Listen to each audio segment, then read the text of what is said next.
Assalamualaikum warahmatullahi wabarakatuh. Kami dari kelompok 9 yang beranggotakan dengan saya, Aulia Syabani Haryadi dengan NIM 2308 0310 2059 dengan rekan saya Novalira Ristanti dengan NIM 2308031020051. dan saya Sri Maimunah dengan NIM 2308 0310 2048. Di sini kami akan mempresentasikan materi mengenai lingkungan eksternal, pihak, dan faktor-faktor lingkungan eksternal mikro dan makro. Lingkungan eksternal diketahui mempunyai peranan besar dalam mempengaruhi pengambilan keputusan manajerial, proses dan struktur organisasi. Maka, lingkungan eksternal penting selalu dipantau dan dianalisis.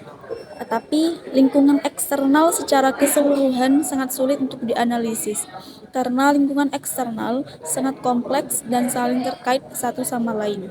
Dewi 2005.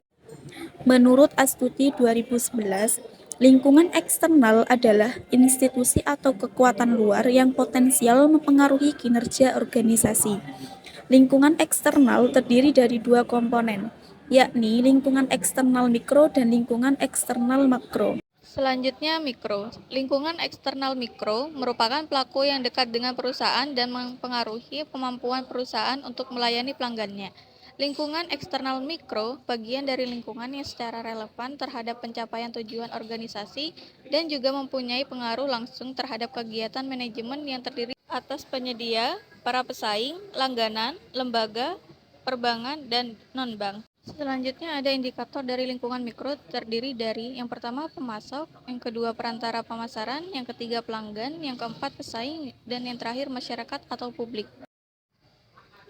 Selanjutnya yaitu lingkungan eksternal makro. Lingkungan eksternal makro adalah lingkungan yang mempunyai pengaruh tidak langsung yang dapat mempengaruhi dan berdampak pada suatu organisasi. Menurut Astuti 2011, lingkungan eksternal makro meliputi berbagai faktor, antara lain kondisi ekonomi, politik dan hukum, sosial budaya, demografi, teknologi, dan kondisi global yang mungkin mempengaruhi organisasi. Yang pertama, kondisi ekonomi.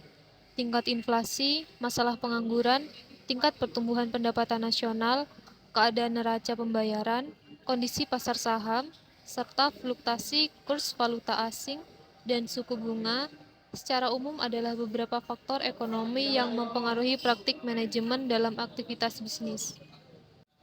Yang kedua, kondisi politik dan hukum. Terdapatnya kestabilan politik dan kebijakan pemerintah yang sesuai dapat menciptakan suasana kondisi untuk mengembangkan aktivitas organisasi bisnis di berbagai bidang. Yang ketiga yaitu kondisi sosial budaya. Para manajer perlu memperhatikan adanya perubahan sosial budaya masyarakat, khususnya pola dan tren pasar yang dituju. Keempat, kondisi demografi. Kondisi demografi mencakup kebiasaan yang berlaku dalam karakteristik fisik dari populasi, seperti jenis kelamin, usia, tingkat pendidikan, lokasi geografis, pendapatan, dan konsumsi keluarga.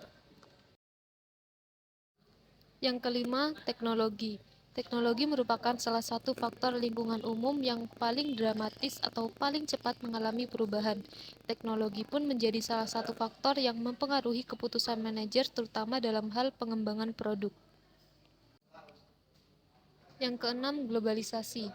Globalisasi adalah salah satu faktor utama yang mempengaruhi organisasi bisnis. Manajer dari perusahaan besar maupun kecil yang ada di dalam negeri semakin ditantang dengan meningkatnya jumlah pesaing sebagai dampak dari adanya pasar global yang merupakan bagian dari lingkungan eksternal. Sekian dari kelompok kami akhiri. Wassalamualaikum warahmatullahi wabarakatuh.